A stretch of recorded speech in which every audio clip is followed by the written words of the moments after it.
la cámara.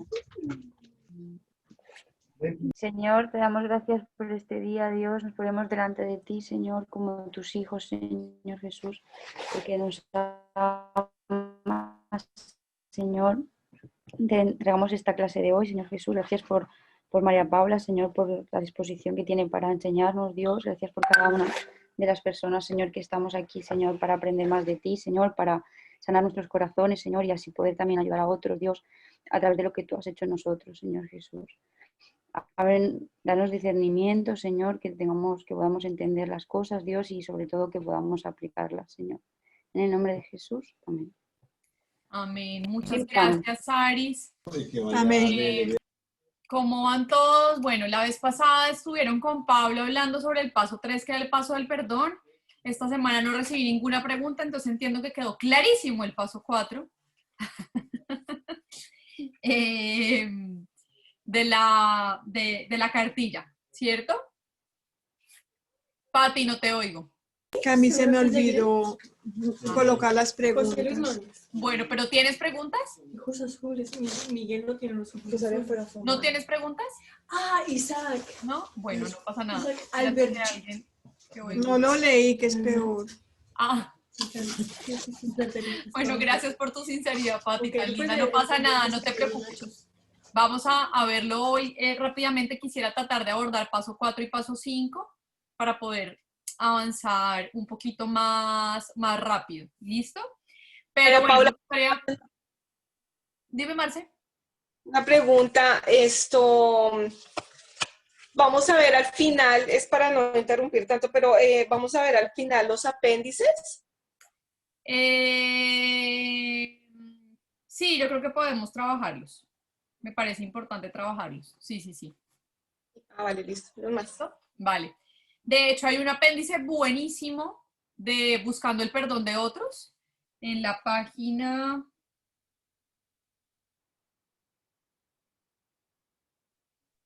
El apéndice 71, el apéndice C. Esto no aparecía en la cartilla anterior y la verdad me ha parecido súper útil porque creo que en el paso del perdón abordamos lo que tenemos que perdonar, pero creo que también es muy importante llevar a la persona a que pueda buscar el perdón de otros, ¿no? Y creo que este paso a paso, la verdad, a mí me ha parecido buenísimo. No solamente, digamos, como dentro del proceso de sanidad interior, sino creo que en nuestro día a día, cuando debemos pedir perdón a alguien, creo que este es como un checklist que uno debería ir revisando para trabajar, así que súper recomendado para todos, pero sí, yo creo que al final trabajaremos, Marce, con esos apéndices, ¿vale? Quiero hacer una pregunta antes de empezar con el paso 4 para que alguien así rapidísimamente, pero mejor dicho, tiene 1 minuto por reloj, nos recuerde cuáles pasos hemos trabajado y a grandes rasgos de qué habla cada uno. No todos a la vez, por favor. Es pura frase de profesor.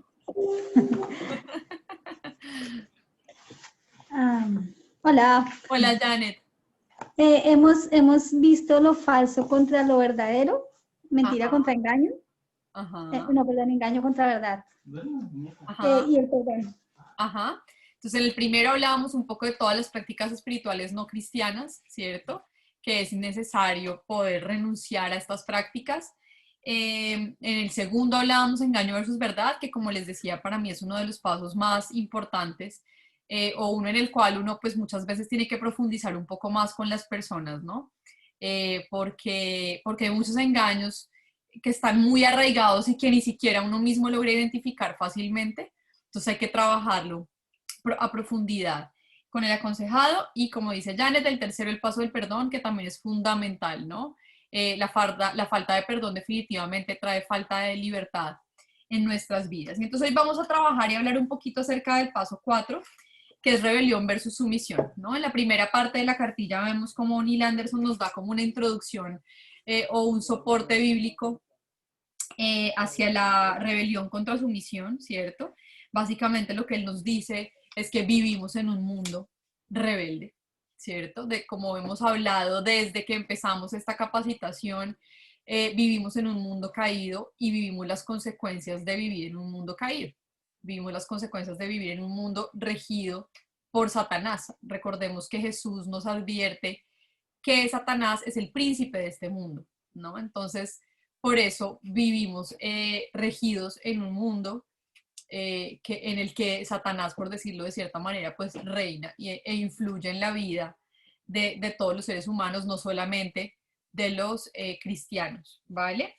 Entonces vivimos en una era de rebeldía. Muchos obedecemos cuando la autoridad está presente o cuando la vemos o cuando nos conviene, pero no obedecemos o no nos sometemos a la autoridad porque realmente haya un convencimiento en nuestros corazones de la necesidad de someternos, ¿no? Y este paso básicamente lo que buscamos es un poco mostrarle a la persona a la que estamos aconsejando la base bíblica y el fundamento bíblico de la importancia de someterse a la autoridad, ¿no? Aquí Neil Anderson nos habla de varios versículos muy importantes frente a este tema. Uno, no se imagina cuántas personas viven en rebeldía o cuántos de nosotros tal vez incluso vivimos en rebeldía, porque la rebeldía no es solamente exterior, la rebeldía no solamente se ve porque yo digo, ay, pues me voy y ya, ¿y qué voy a hacer? O porque le digo al policía, pues no le voy a hacer caso y entonces, ¿qué me va a decir? Sino que muchas veces la rebeldía se manifiesta en nuestro corazón, ¿no? Y se oculta bajo una apariencia de sometimiento. Cuando yo le digo a la autoridad, vale, sí, lo hacemos así, y en mi corazón digo, no lo voy a hacer como me dice, ¿no? Una actitud bajo la cual delante de la autoridad digo, sí, por supuesto, estoy de acuerdo contigo, me someto a lo que tú dices, pero en mi corazón estoy diciendo, no le creo ni 5 y me rebelo a la autoridad, ¿no? Y para este tema de la autoridad hay un libro que recomiendo, que me gusta mucho, que incluso empezamos a leer y creo que no terminamos con los servidores, recién empezamos la iglesia, que se llama Autoridad Espiritual. Es un libro de Watchman Nee. Es un libro que realmente no fue escrito como libro, sino fue escrito basado en unas conferencias que él hizo y, digamos, con base en las anotaciones de esas conferencias, se hizo este libro. A veces es un poquito enredado de entender, pero la verdad el fundamento bíblico es súper importante y nos muestra cómo para Dios la autoridad es supremamente importante. Hay un ejemplo que a mí me encanta dar en este paso, que tal vez no aparece aquí en la información de la cartilla, pero es el ejemplo del rey David. Recordemos que el rey David fue ungido como rey cuando Saúl aún era rey de Israel. El contexto histórico es que Israel no tenía rey. Y lo que hace el pueblo de Israel es pedirle a Dios que le dé un rey, ¿no? Rechazan a Samuel como profeta y dicen que quieren un rey. Entonces Dios llama a Samuel, le dice, no te preocupes, no te rechazaron a ti, me están rechazando directamente a mí, pero voy a concederles que tengan un rey. Saúl es ungido rey y se descarrila, ¿vale? Y entonces el Señor rechaza a Saúl y le pide a Samuel que busque, ¿cierto? Que unja a uno de los hijos de Isaí y unge a David. Conocemos pues la historia de David y Goliat, ¿cierto? Todo este tiempo David ya sabía que él iba a ser rey de Israel, pero Saúl seguía siendo el rey. Y David se somete a la autoridad de Saúl. Pero David empieza a hacerse famoso y la gente empieza a proclamar, ¿no? Y a decir que quieren que él sea el rey de Israel. Y entonces Saúl siente muchísimos celos y empieza a buscarlo para matarlo, y David tiene que huir, tiene que esconderse. Y hay una porción del libro de Samuel que nos cuenta que estaba David con su ejército en una cueva, que Saúl entra a la cueva y que, estoy aquí contándoles así como lo que me acuerdo, pero Saúl entra a la cueva y dice que todos los guerreros, Saúl no se da cuenta que David está ahí, dice que todos los guerreros de David le decían, mátelo ya. Y David dice que él no es capaz de cortar ni siquiera el borde de su manto porque él es el ungido del Señor, aún sabiendo que él iba a ser rey. Entendía que la autoridad Dios lo había puesto sobre Saúl. Así de importante es la autoridad para el Señor. Y en contraposición a la historia de David, vemos la historia de, ay, no me acuerdo, estos eran los hijos de quién, que quemaban fuego, que hicieron sacrificios al Señor cuando el Señor no lo había, digamos, estipulado, y entonces dice que cayó fuego sobre ellos, ¿no? Entonces, de la misma manera, vemos ejemplos en la Biblia como cuando la persona se somete a la autoridad recibe bendición, y como cuando es rebelde en su corazón o rebelde a la autoridad de frente, pues vienen consecuencias negativas a su vida. Y hay un versículo que es súper importante aquí como para de alguna manera abrir los ojos a la persona, que es Primera de Samuel 15:23, en donde dice que el pecado, o sea, que la rebelión es tan grave como la adivinación y la idolatría. Y recordemos que cuando veíamos en el paso 1 acerca de la idolatría y de la adivinación, decía que Dios se pone en contra del que busca los adivinos. Es decir, Dios está igualando la idolatría a la rebelión. Entonces, de alguna manera, esto es importante como dar todo este contexto a la persona que aconsejamos para que tenga como un sustento bíblico de lo que estamos hablando, ¿no? Entonces, como les decía, pues en la primera parte tenemos toda una introducción, versículos súper importantes en Romanos, ¿no? Y en Primera de Pedro, en donde Dios nos habla que todas las autoridades fueron dispuestas por Él, y que como todas las autoridades fueron dispuestas por Él, que han sido también dispuestas para nuestro bien. Y aquí hay un tema muy importante, muchas veces nosotros no estaremos de acuerdo con la autoridad. Nosotros muy seguramente no estamos de acuerdo con algunas políticas de nuestros gobernantes, pero eso no quiere decir que nosotros entonces no los pasemos por encima y no nos sometamos a ellos, porque tenemos, al final, someternos a la autoridad es un acto de fe, un acto de confianza en que Dios obra por medio de las líneas de autoridad que Él ha dispuesto. Ahora, si la autoridad me pide que yo haga algo que va en contra de lo que Dios me ha pedido, pues esa es la única excepción que yo tengo de someterme a la autoridad. Si la autoridad me dice, vaya mate, vaya robe, fírmeme aquí este papelito que eso nadie se va a dar cuenta, declare estas cosas, pero estas no, pues ahí estoy yendo en contra de lo que Dios me ha dicho. Y esa es la única, digamos, salida que tengo para no someterme a la autoridad. De resto, Dios dice que tenemos que someternos a todas las autoridades, que paguemos contribuciones al que tenemos que pagar contribuciones, que paguemos impuestos al que tenemos que pagar impuestos. Y me encanta lo que dice en Primera de Pedro 2:13-17, que está ahí también en la cartilla, porque dice que al que le damos honra, le demos honra, y al que le debemos respeto, debámosle respeto. Hay autoridades a las que no les debemos dinero o no tenemos que hacerles ninguna contribución, pero que requieren honra y respeto, ¿no? En el caso de los que aún tenemos a nuestros padres, ¿cierto? Merecen honra y merecen respeto. Nuestros jefes, tal vez no le debemos dinero a nuestros jefes, pero debemos honrarlos y debemos respetarlos, aunque no estemos de acuerdo con ellos, aunque no nos gusten sus formas. Dios nos llama a someternos a la autoridad, ¿vale? Después de esta introducción, entonces, hay una oración, ¿cierto?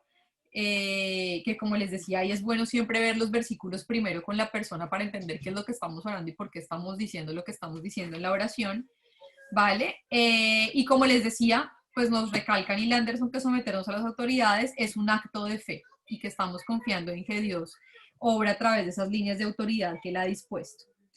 Hay una excepción, como les decía, la primera, cuando la autoridad me pide que haga algo en contra de lo que Dios me ha pedido, y aquí el ejemplo clarísimo bíblico es cuando en Babilonia a los amigos de Daniel les dicen que se inclinen ante la estatua, perdón, que Nabucodonosor ha mandado hacer, y pues ellos no se arrodillan ante la estatua y tienen que al final llevarlos al horno de fuego, y bueno, conocemos toda la historia. Y hay una segunda cosa que es muy importante, y es cuando la autoridad abusa de su posición, ¿vale? Cuando la autoridad te pide, ¿cierto? Que hagas algo en contra de lo que Dios dice, como les había dicho, pero también cuando abusa de su autoridad. Entonces, por ejemplo, porque es autoridad, entonces abusa en el trabajo de la persona, ¿cierto? Le pone mucho más trabajo del que debe, del que realmente le corresponde, o abusa de sus empleados sexualmente, ¿no? Pues todos estos son asuntos por los cuales Dios también ha determinado otras autoridades y otras leyes a las cuales yo puedo acudir, ¿cierto? A las cuales yo puedo ir y decir, mire, es que mi jefe está abusando de mí, ¿no? En el caso de los casados, ¿cierto? Que incluso había una pregunta para la semana pasada de ese tema que Pablo la respondió, ¿no? La autoridad de la mujer, de la mujer casada, es su esposo, pero eso no quiere decir que entonces su esposo puede abusar y destruir a la persona porque es la autoridad, ¿no? Dios ha dispuesto otras autoridades por medio de las cuales podemos, digamos, no sé, demandar o acudir a la ley en el momento en el que veamos que la autoridad está abusando de su posición de autoridad, ¿vale? Y entonces después nos pide, ¿cierto?, que revisemos en oración un listado de autoridades con las cuales tal vez nosotros nos hemos revelado, ¿no? Entonces, esto es muy importante poder verlo con la persona. En la primera tenemos gobierno civil, incluyendo leyes de tráfico, impuestos, leyes de copyright, que son derechos de autor, actitud hacia funcionarios gubernamentales y en general, ¿cierto? Como a toda autoridad del gobierno. Y tenemos aquí como sustento bíblico 3 porciones bíblicas en Romanos, en Primera de Timoteo y en Primera de Pedro, que nos ayudan a poder llevar a la persona a entender cómo, por qué Dios dice que nos sometamos a estas autoridades, que oremos por ellos, ¿cierto? Lo que Dios nos dice es que tenemos que orar por nuestras autoridades y someternos a ellos. Luego encontramos padres, padrastros o guardianes legales. Muchas veces en estos casos, pues padres, pues si yo ya tengo, no sé, los años que tengo, ya estoy casada, pues en este momento no soy rebelde a mis padres, pero tal vez tuve años de rebeldía hacia mis padres. Y es importante, aunque ya haya pasado hace tiempo, pues confesarlo al Señor.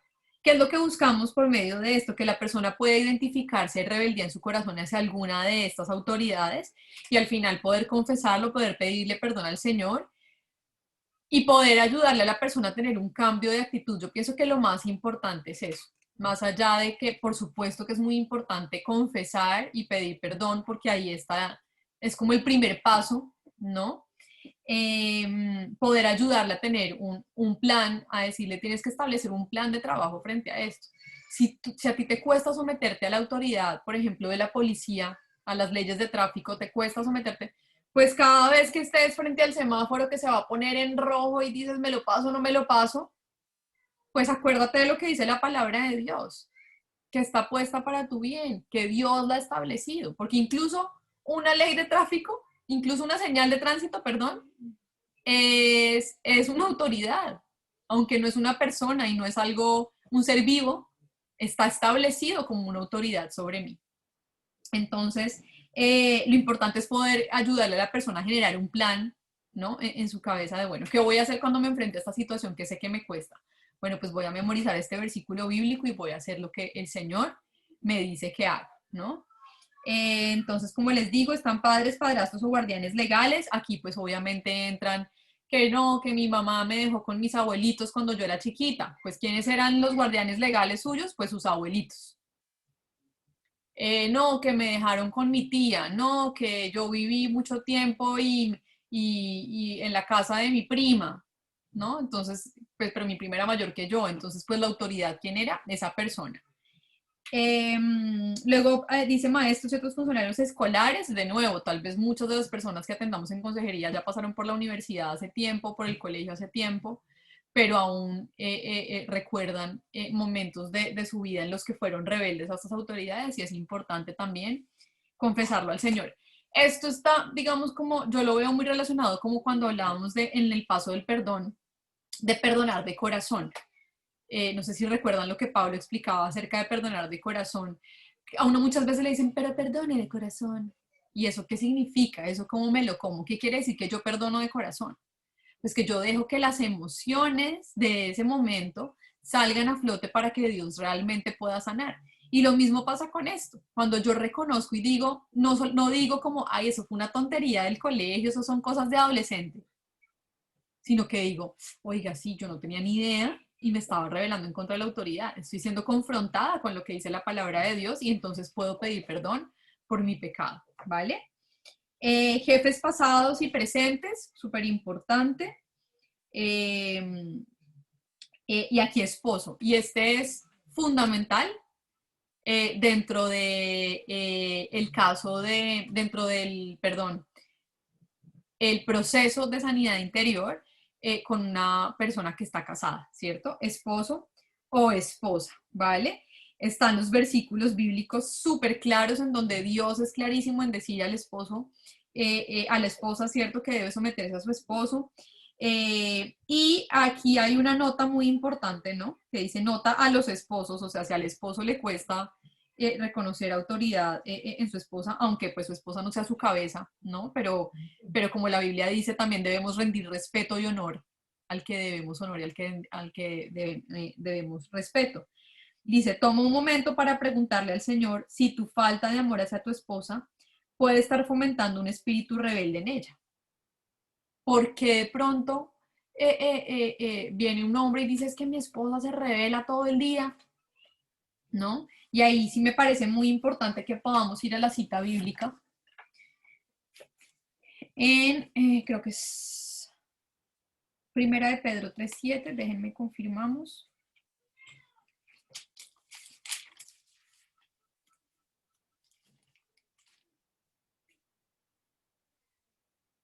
Ajá, Primera de Pedro 3:7. Dice, de igual manera, ustedes esposos sean comprensivos en su vida conyugal, tratando cada uno a su esposa con respeto, ya que como mujer es más delicada y ambos son herederos del grato don de la vida, así nada estorbará las oraciones de ustedes. Tal vez la falta de amor del esposo está haciendo que o generando que su esposa tenga un espíritu rebelde. Y este es un punto en el que es importante reflexionar con los hombres, ¿no? Es que mi esposa nunca se somete a mí.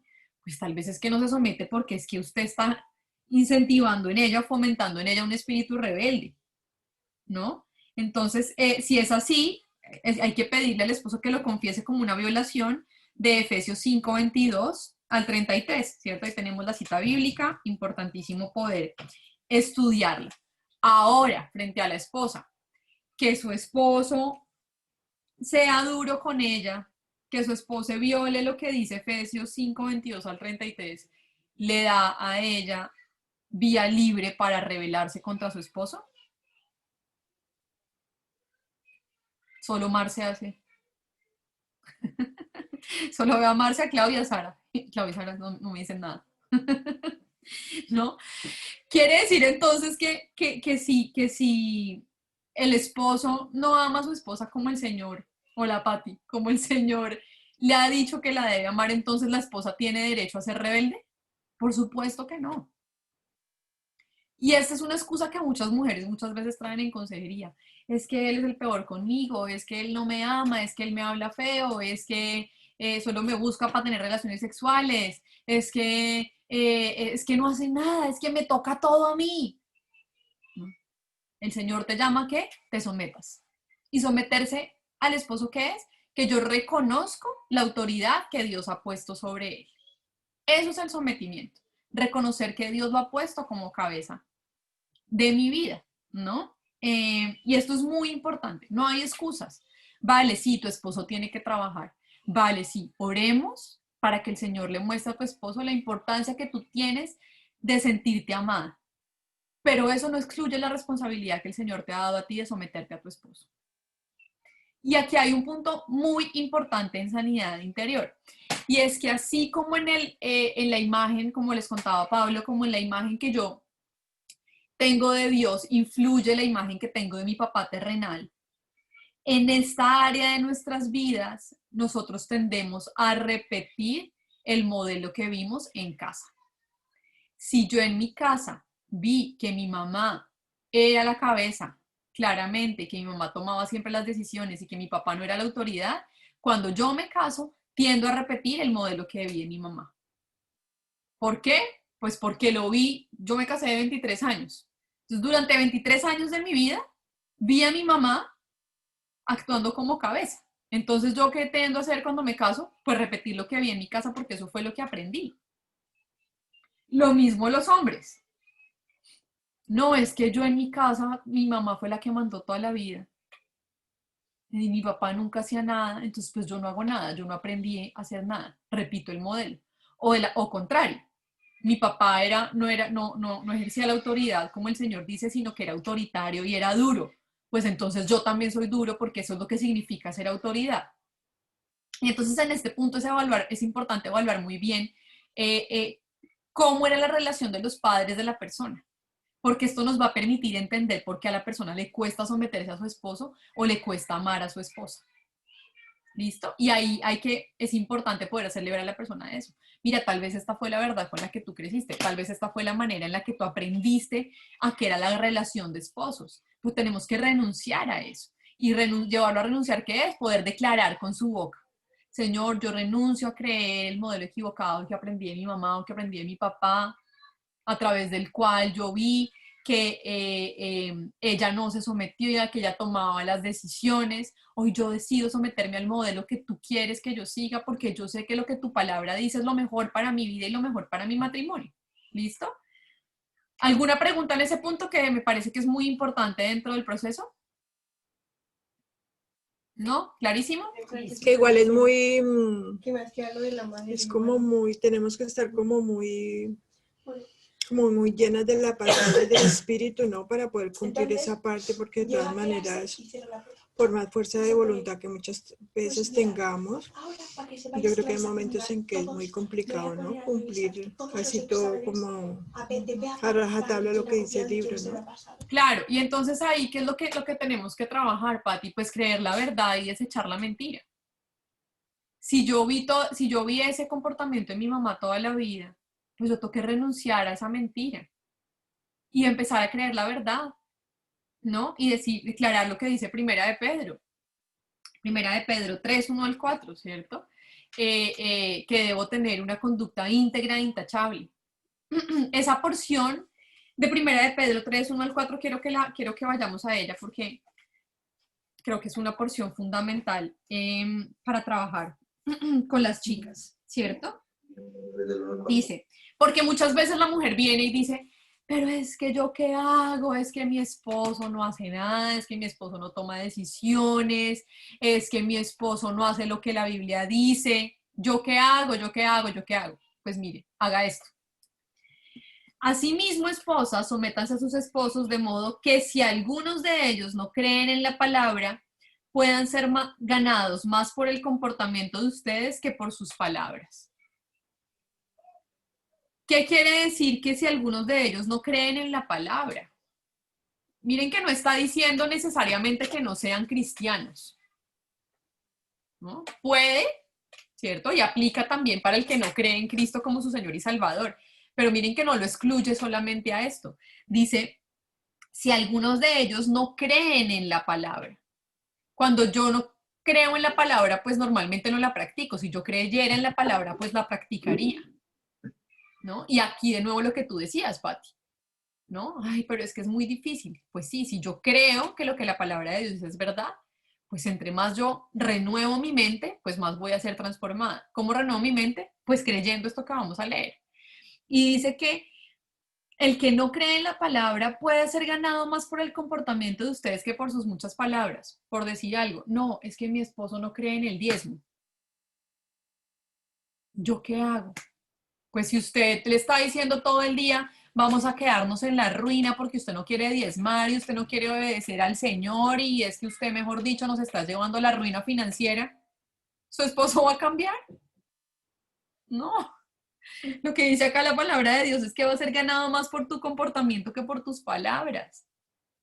Entonces, no es porque le diga, sino porque yo me comporto de determinada manera que hago que él pueda ser transformado. Y miren lo que dice más adelante, porque hay una condición, dice, pueden ser ganados más por el comportamiento de ustedes que por sus palabras, al observar su conducta íntegra y respetuosa. si tenemos como esposas una conducta íntegra y respetuosa, pues ellos van a ser ganados. Que la belleza de ustedes no sea la externa, bueno, ahí ya dice otras cosas que también me parecen súper importantes, pero de nuevo versículo 4, que su belleza sea más bien la incorruptible, la que procede de lo íntimo del corazón y consiste en un espíritu suave y apacible. Esto sí que tiene mucho valor delante de Dios. Entonces, ¿a qué tengo que llevarlo a la esposa? Tienes que tener un espíritu suave y apacible. Que tu conducta sea siempre íntegra y respetuosa, porque en la medida en la que tu conducta sea íntegra y respetuosa y tú tengas un espíritu suave y apacible, tu esposo va a ser ganado más por tu comportamiento que por tus muchas palabras. Y muchas veces nos vamos a enfrentar a que la mujer dice, sí, pero es que él hace esto, pero es que, bueno, ok, ¿qué es lo que te corresponde a ti? Hoy no quiero que me digas qué es lo que le corresponde a tu esposo. Quiero que me digas qué es lo que te corresponde hacer a ti, porque el Señor te ha llamado a ti a cumplir con un rol. Y tienes que hacerlo, así Él no lo haga. Aquí el Señor no dice que hagamos eso si tenemos un esposo que, mejor dicho, es súper santo y hace todo lo que la palabra de Dios dice. Sino que tengo que hacerlo y punto, ¿no? Miren que muchas veces caemos en rebeldía en esto. Sin querer ser rebeldes. Pero somos rebeldes porque no queremos hacer la palabra de Dios. Y decimos, no, pues es que yo lo voy a hacer a mi manera, a como a mí me parece. No, no es como a mí me parece, es como dice la palabra de Dios. Y lo mismo para el esposo, ¿cierto? De igual manera, ustedes esposos, sean comprensivos en su vida conyugal, tratando cada uno a su esposa con respeto, ya que como mujer es más delicada. Y ambos son herederos del grato don de la vida, así nada estorbará las oraciones de ustedes. Entonces viene el esposo, es que mi esposa esto, es que mi esposa lo otro, ¿no? Es que Dios no me responde. Tal vez no te has preguntado que Dios no te responde porque tú no has sido comprensivo en tu vida conyugal con tu esposa, porque no la has tratado como un vaso frágil. Y entonces el hombre también va a llenarse de argumentos y también va a decir, ay, pero es que ella hace esto y ella no se somete a mi autoridad y no sé qué, y na, na, na, na, na, na, na, na. Tal vez no se somete a tu autoridad porque tú no has sido comprensivo en tu vida conyugal con ella, porque tú no la has amado hasta estar dispuesto a morir por ella, que es lo que dice Efesios, ¿no? Y entonces es poder llevar a la persona a ser confrontada con la palabra de Dios y no estar buscando en el otro el error, sino en él mismo qué es lo que tiene que hacer y qué es lo que tiene que trabajar. ¿Listo? Perdóname, María Paula, Señor. me lo permite. Buenas noches, primero que todo. Hola. Ahí, bueno, pensaría yo que el tema es llevar a cada uno de los aconsejados a entender que el tratamiento es individual y que como hijos de Dios, estamos hablando de autoridad, la primera autoridad es Él. Y como hijos de Dios estamos sujetos a esa autoridad y que Él ha establecido las demás para hacer lo mismo, en obediencia. ¿Por qué? Porque todos somos, como buenos hijos, somos pedidores, somos perigüeños, ¿cierto? Y nos gusta que Dios nos acceda a los deseos del corazón, como dice la palabra, ¿cierto? Pero nos cuesta cumplirle a Él lo que Él nos exige, la exigencia de Él. Y si vemos durante el recorrido bíblico, cuando leemos la palabra, en todo momento nos está llamando a ser obedientes. Por esa razón, en las llaves del poder se llama la obediencia la llave de la bendición. Porque siendo obedientes al Padre accedemos a toda esa vida abundante y a esos planes de bienestar que Él nos ha prometido en su palabra, ¿cierto? De acuerdo, gracias, Jairo. Y ahí me recuerdas algo muy importante que está en uno de los versículos que aparecen en la introducción, creo que está en Romanos, el versículo de Romanos, que dice que el que no se somete a la autoridad está siendo rebelde contra Dios mismo, se rebela contra lo que Dios ha establecido. Es decir, si yo soy rebelde con mi esposo, si yo no amo a mi esposa como Dios me dice, yo estoy siendo rebelde contra lo que Dios ha establecido, ¿no? Y esto es muy importante. Gracias, Jairo, por tu aporte. En el siguiente punto encontramos líderes de la iglesia y en este punto uno muchas veces se encuentra con gente muy herida con las iglesias, ¿vale? Y es importante poder ayudarles a sanar y a trabajar esa área. Y este versículo de Hebreos 13:7 es muy importante porque lo que dice es que oremos por aquellos que nos han enseñado y que bendigamos a aquellos que nos han enseñado la palabra de Dios. Y aunque yo haya salido herido de una iglesia, pues en esa iglesia aprendí mucho. en esa iglesia tal vez conocí al Señor, y yo debo orar y bendecir a esas personas, pues con un corazón sano. Seguramente que tendrá que pasar la persona por el proceso de perdonar lo que le hicieron en esa iglesia o lo que pasó en esa iglesia, pero este es un punto que también es muy importante trabajar con las personas, ¿vale? Y finalmente, pues Dios, ¿no? Si me rebelo directamente contra Dios. Hay algo muy importante en este punto de la autoridad que tal vez no aparece aquí en la cartilla y que es algo que la verdad como que recuerdo en este momento, y es muchas veces nosotros tenemos un concepto de autoridad errado por el concepto de autoridad que aprendimos de nuestros padres. Entonces, si nosotros tuvimos, por ejemplo, unos padres permisivos, tenemos un concepto equivocado de la autoridad. ¿Qué es un padre permisivo? No sé, por ejemplo, me acuerdo, Pablo alguna vez, él era el abogado del colegio en Colombia, y tuvieron un problema con un chico en el colegio porque el chico era terrible, mejor dicho, estaba vendiendo drogas, o sea, un caso tenaz. Y entonces el colegio pues tuvo que expulsarlo porque pues no podían seguir teniendo en el colegio al chico. La mamá puso una tutela y después pedía que por favor le quitaran de su expediente disciplinario eso, que porque al niño no lo iban a recibir en ningún colegio. Esa mamá, ¿qué concepto de autoridad le está enseñando a su hijo? Ninguno.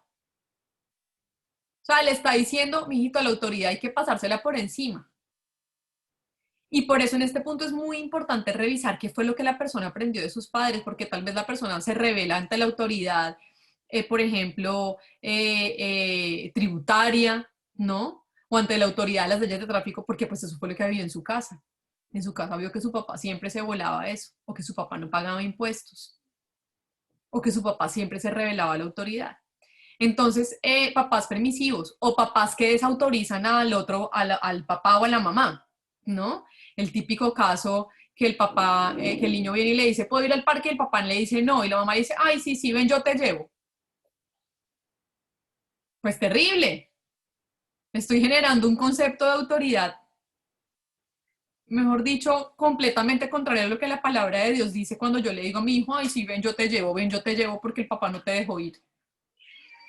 Estoy diciéndole, ay, su papá no importa y lo que él dice vale 5. Si yo no estoy de acuerdo con mi esposo, pues yo después lo hablo con él y le digo, mira, no me pareció esto y tal, pero yo no puedo desautorizarlo delante de él porque lo que le estoy enseñando a mi hijo es un concepto de autoridad equivocado.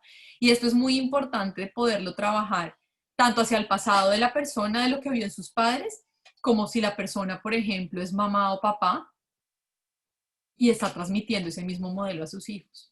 Lo que tenemos que hacerle ver es, tú estás destruyendo el concepto de autoridad en tu hijo. Entonces la responsabilidad de tener un corazón sano no es solamente por mí, sino por lo que yo le enseño a mis hijos. Porque cuando yo no tengo un corazón sano, en todas estas áreas que hemos visto, pues a partir de un corazón herido es que estoy criando y educando a mis hijos. Por supuesto, como hemos hablado, la sanidad interior es toda la vida, ¿no? Pero las cosas, digamos, más fundamentales o más gordas, por decirlo así, muchas veces se las transmitimos a nuestros hijos, ¿no? Entonces esto es muy importante en ese sentido, ¿listo?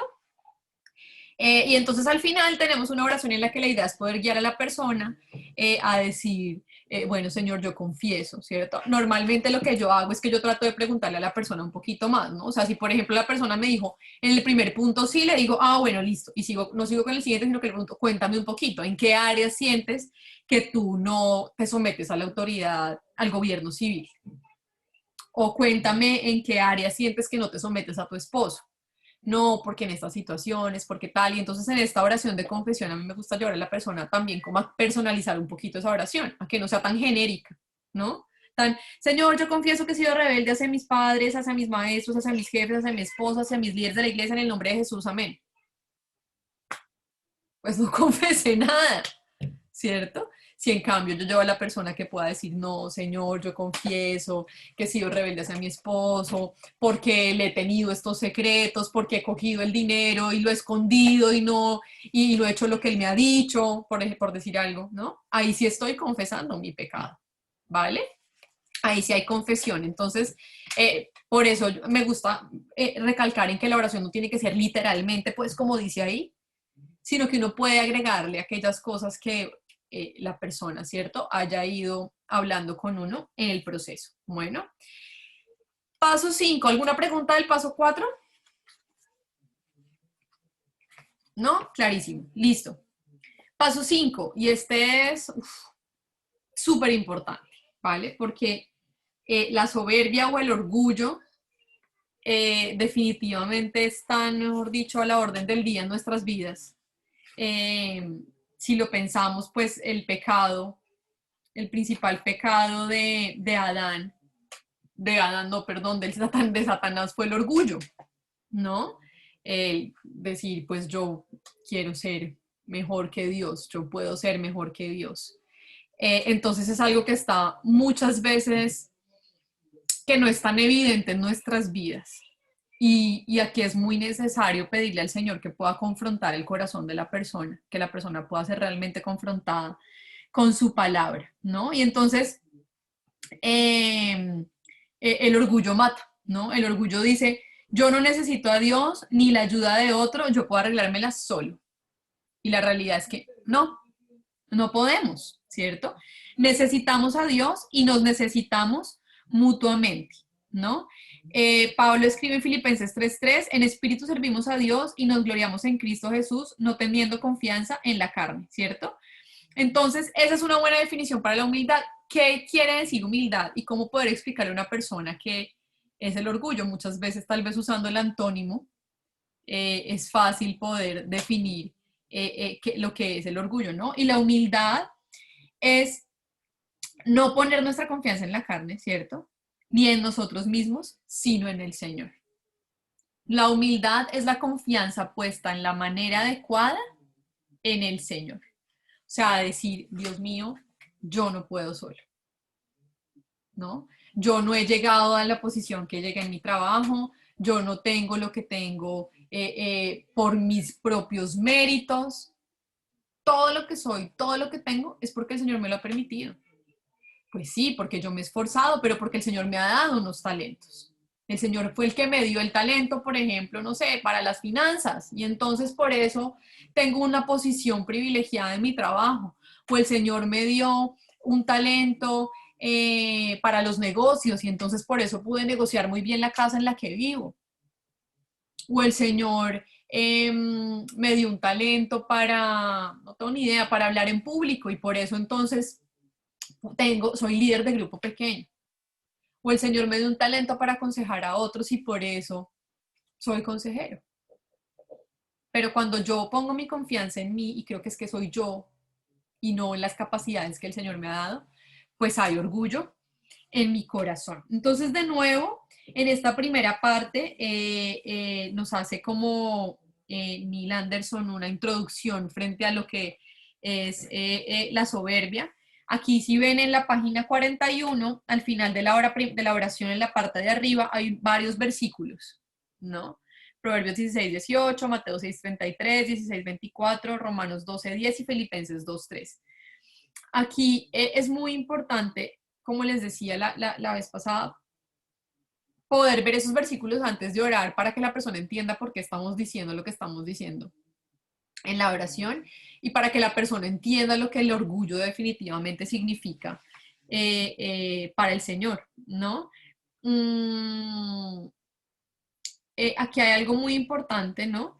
Y es este versículo, espérenme porque no estoy segura cuál es, pero dice que al orgullo le viene la destrucción. Espérenme a ver si lo entiendo. Si alguien lo tiene ahí a la mano, porfis, déjeme saber.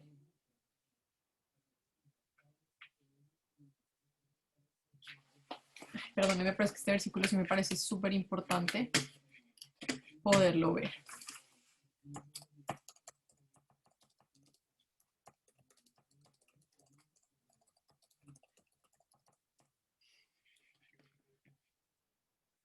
Proverbios 16:18. Sí, es el que aparece aquí, creo.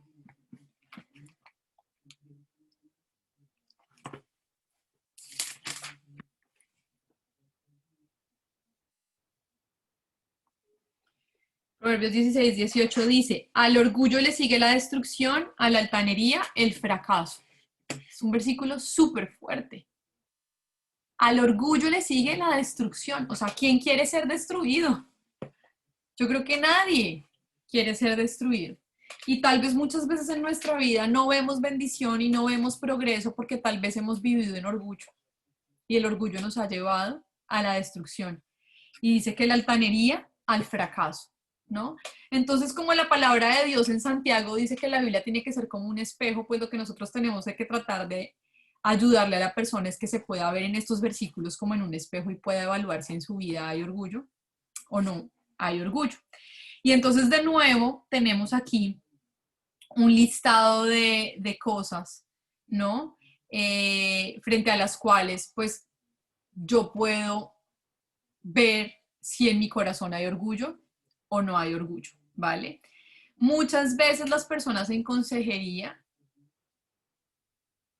dicen no, no, no, no, no, no, no a todo esto, ¿vale? Porque tal vez de primerazo, pues uno dice, o sea, por ejemplo, en el primero dice, tener un deseo más fuerte de hacer mi voluntad en lugar de la voluntad de Dios. No, no, no. No, yo no tengo un deseo más fuerte de hacer mi voluntad que hacer la voluntad de Dios. Pero si tal vez yo empiezo a ahondar un poquito con la persona y empiezo a decirle, bueno, pero mira, por ejemplo, en esta situación que viviste, ¿no te parece que hiciste tu voluntad en lugar de la voluntad del Señor? Bueno, sí, tal vez, ¿no? Porque tal vez como decir de frente, no, pues yo me apoyo demasiado en mi propia inteligencia y experiencia en vez de buscar la dirección de Dios, no, eso no es cierto. No, yo sí busco la dirección de Dios. Bueno, pero cuando compraste esa casa o cuando decidiste venirte para España, ¿tú buscaste realmente la dirección del Señor? Bueno, tal vez no. Entonces es importante llevar a la persona a reflexionar frente a cada uno de estos puntos, no leérselos y ya, porque pues muchas veces la persona, y a uno mismo lo lee y dice, no, ¿no? Por ejemplo, costarme reconocer cuando me equivoco. No, yo siempre reconozco cuando me equivoco. A uno le cuesta, a uno le cuesta reconocer que se equivoca. Y entonces poder como ayudarle a la persona a mirarse en esto como un espejo es muy importante, ¿no? Entonces ahí hay varios puntos a través de los cuales muchas veces podemos identificar si la persona ha vivido o vive en orgullo, ¿vale? Y al final, de nuevo, una oración en la que buscamos pues que la persona pueda confesar que efectivamente ha vivido en orgullo en esas áreas y por qué. Entonces, por ejemplo, no sé, yo les pongo numeritos porque aquí en la cartilla no tienen numeritos, entonces yo les pongo numeritos porque es más fácil después para apuntar cuando voy apuntando en la hojita del aconsejado. Entonces, el 11, que es el 1, 2, 3, 4, el antepenúltimo, no. Bueno, el cuarto antes de terminar, en el listado dice, en la página 42, buscar reconocimiento mediante títulos académicos, posición laboral u otra jerarquía, ¿no? Porque la persona busca también esos reconocimientos mediante tener una posición, entonces es que yo soy el líder o tengo cierto título académico y entonces pongo y baso mi seguridad en esos logros y en esas cosas. Y aquí en el tema del orgullo es muy importante poder pedirle al Señor que nos revele también cuál es la raíz y cuál es la razón. Miren que muchas veces la razón por la que llegamos a vivir orgullo en nuestras vidas viene también determinado muchas veces por nuestras heridas. Entonces, por ejemplo, cuando yo era pequeña, mis primos tenían los mejores juguetes y yo no. Entonces, cuando yo crezco y puedo adquirirme los mejores juguetes para mis hijos, pues digo, no me estoy dejando o no voy a dejar que mis hijos vivan como me tocó vivir a mí. Pero descansa mi cachi. ¿Cierto? Entonces muchas veces es porque tenemos herido nuestro corazón y ahí es importante llevar a que la persona que pueda sanar y que pueda perdonar y que pueda rechazar lo que vivió en el pasado para poder vivir en libertad, ¿no? Del orgullo o su seguridad puesta en títulos, en cosas. Hasta mañana. Ahora seguro que viene Antonio. Bueno. Entonces, ¿por qué pongo yo, por ejemplo, mi seguridad en tener un título universitario o un trabajo y una posición de jerarquía en mi trabajo? Pues porque tal vez cuando era pequeño, mis padres solamente me afirmaron cuando me iba bien en el colegio. Y como mis padres solo me afirmaron cuando me iba bien en el colegio, desde mañana. Como mis padres no me dieron afirmación en la vida, sino solamente cuando me iba bien en el colegio, entonces mi manera de sentirme seguro es obteniendo logros académicos o logros profesionales. Y eso muchas veces me lleva a vivir en orgullo. Entonces, miren que muchas veces el orgullo se filtra por medio también de las heridas. ¿Querías decir algo, Saris? ¿No? Ah, listo. Se filtra muchas veces a raíz de las heridas que tenemos en nuestro corazón o de las cosas que hemos vivido, y eso es importante poder revisarlo con la persona, ¿no? Si tal vez en el paso del perdón no se habló de eso y tal vez la persona no oró para perdonar determinada cosa que surgió, por ejemplo, durante este paso o durante el paso anterior, pues no importa, llevemos a la persona a perdonar. No importa que estemos en el paso 5 y entonces ya no podemos perdonar. No importa. Pues si le mira, ¿sabes qué? Perdonemos a tu papá por esto que pasó. Y puedo guiar a la persona y decirle, Señor, yo perdono a mi papá porque solamente me dio afirmación por medio de logros académicos y profesionales, y esto me ha llevado a poner mi seguridad en eso y a volverme orgullosa. Yo confieso mi orgullo, pero yo decido perdonar a mi papá y decido rendirme y ser humilde ante ti, reconocer que todo lo que soy, todo lo que tengo proviene solamente de ti. En el nombre de Jesús, amén, ¿cierto? Y entonces podemos llevar a la persona a orar por esas cosas en estos otros pasos. Esta cartilla también tiene algo que no tenía la anterior, que también me ha parecido súper interesante. En la página 42, tratar con el prejuicio y la intolerancia, ¿cierto? Entonces, como les decía, pues el orgullo es el pecado original de Satanás, ¿no? Y la estrategia de Satanás siempre será dividir para vencer, como dice aquí la cartilla, ¿no? Pero Dios nos ha entregado el ministerio de la reconciliación. Entonces, Dios, que quiere muchas veces ponernos en contra de otro, dividirnos con otro, que tengamos prejuicios o intolerancias frente a otros, ¿no? Muchas veces, por ejemplo, prejuicios contra ciertas razas, ¿no? Prejuicios o intolerancia contra cierto tipo de personas. Y al final lo que el Señor nos está llamando, y el Señor nos ha llamado, como dice 2 Corintios 5:19, es al ministerio de la reconciliación. Y yo debo buscar la reconciliación, aún incluso con esas personas que tal vez ni siquiera conozco, pero sobre las cuales he tenido prejuicios y con las cuales tal vez he sido intolerante.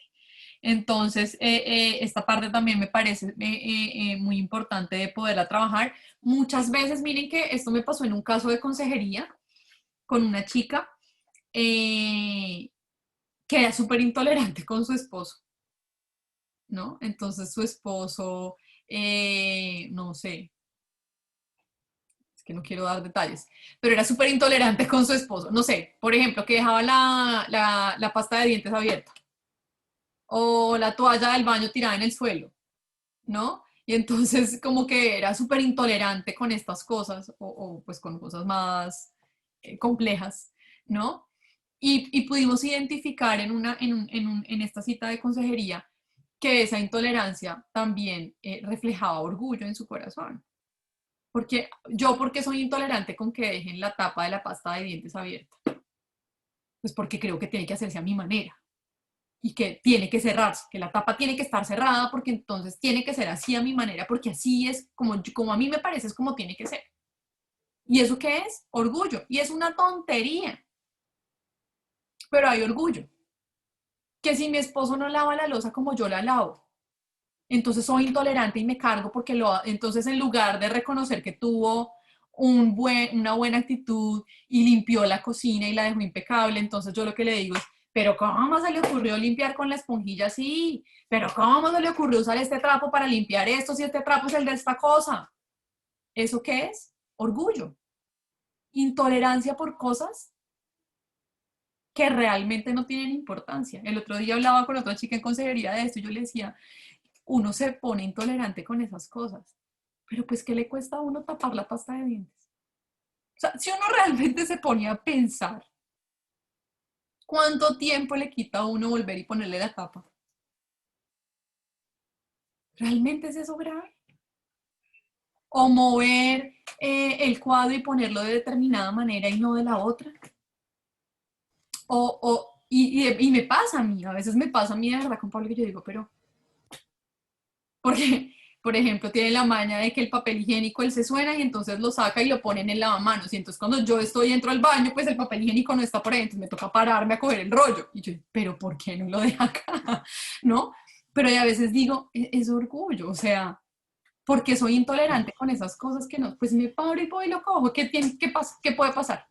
¿Se va a caer el mundo porque me tocó levantarme a recoger el rollo de papel higiénico? Pues no, ¿no? Entonces, María Paula, y cuando es, por ejemplo, con los hijos, porque yo a veces para no pelear y no discutir, prefiero hacer las cosas. uh-huh.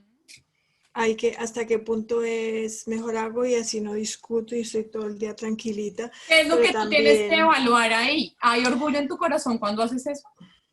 no, pero Cuando con dices, tal de ay, pues mejor lo hago yo, porque como no lo van a hacer como a mí me gusta, pues entonces lo hago yo. No lo hagan, tranquilos, yo lo voy a hacer. Es la actitud Bueno, algunas que veces como sí soy mamá. así, pero otras como que me adelanto y digo, ay, como que voy a hacer esto porque sé que cuando lleguen voy a terminar peleando, entonces mejor lo hago yo. Ahí Pero estás previniendo, entonces, ¿cierto? O pero sea, entonces no es desobediencia de ellos cuando digo, bueno, acá te le toca arreglar la casa. Y yo digo, bueno, no, mejor cuando llegue la arreglo porque sé que no la van a arreglar. Por uh-huh. ejemplo, hay que estar bien y que no. Claro, ahí entonces yo que creo que es lo que tú tienes que pensar. Primero evaluar si tu actitud está siendo una actitud de orgullo, de decir como, es que como no lo va a hacer a mi manera o como yo digo, entonces lo voy a hacer yo. Y porque es que solamente se queda bien hecho si lo hice yo, ahí hay orgullo. A cuando tú dices, ay, me voy a evitar una pelea y prefiero enseñarle otra cosa a mi hija a través de esto. ¿Sí? Porque yo creo que al final eso son oportunidades también para enseñarle a nuestros hijos. Que tú le dijiste que lo hiciera y no lo hizo, pues entonces tiene una consecuencia y con amor se lo digo. Pero si lo hizo y de pronto usó el trapo que no era donde no era, pues le paso eso. Renuncio a mi orgullo de decirle, pero ¿por qué usó el trapo? Y digo, bueno, se lo digo con amor, de buena manera, y más bien afirmo lo bueno que hizo, ¿no? Que es lo que muchas veces nos pasa con nuestros hijos. El punto malo y el punto negro, pero cuando lo hacen bien, buscamos el punto negro para decírselos en vez de decirle, muchas gracias porque recogiste, muchas gracias porque hiciste esto, ¿no? Con nuestros hijos, con nuestro esposo también nos pasa mucho, ¿no? En vez de decirle, gracias porque hiciste la cena. No importa que hayas dejado la cocina hecha un despelote, pero hiciste la cena. Gracias. Y renuncio a mi orgullo de querer decirle, pero dejaste la cocina vuelta nada, pero no. Gracias porque hiciste la cena. ¿Qué es lo que quiere el Señor? Que yo sea humilde y que tenga un corazón agradecido. ¿Listo? Entonces, básicamente eso es lo que trabajamos en el paso 4 y paso 5. Estoy pasada 2 minutos. Ya empezamos la transmisión de la reunión de hoy. Entonces, si tenemos alguna pregunta, si les parece bien, la resolvemos en la próxima sesión, al principio de la sesión. Entonces, oremos para terminar, ¿vale? Señor, yo te doy gracias por esta noche. Yo te doy gracias por lo que tú has hablado hoy a nuestros corazones. Como oraba Saris y como siempre te lo pedimos, Señor, que seamos nosotros los primeros, Dios, en ser transformados y renovados por medio de tu palabra. Hoy yo te pido, Señor, porque creo que lo has hecho, porque lo has hecho en mi vida, que si nos has mostrado a nosotros que hay áreas de rebeldía en nuestra vida o que hay áreas de orgullo en nuestra vida, hoy, Señor, yo te clamo porque cada uno de nosotros podamos trabajar en eso, porque cada uno de nosotros podamos confesar nuestro orgullo, confesar nuestra rebelión a ti, pedirte perdón y cambiar de actitud, Señor. Gracias porque eres tú quien nos habla con claridad. Yo te doy gracias, Dios mío, porque tú nos amas y porque tú nos hablas, porque quieres que podamos ser mejores, Señor. Y ayúdanos a trabajar en aquellas áreas, Señor, que tal vez hoy hemos identificado, Señor, que debemos transformar o que debemos mejorar. Y ayúdanos a renovar nuestra mente, como dice tu palabra en Romanos 12:2, a renovar nuestra mente para ser transformados y así poder comprobar, Señor, cuál es tu voluntad buena, agradable y perfecta. Gracias por este tiempo, te alabamos y te bendecimos en el nombre de Jesús. Amén y amén.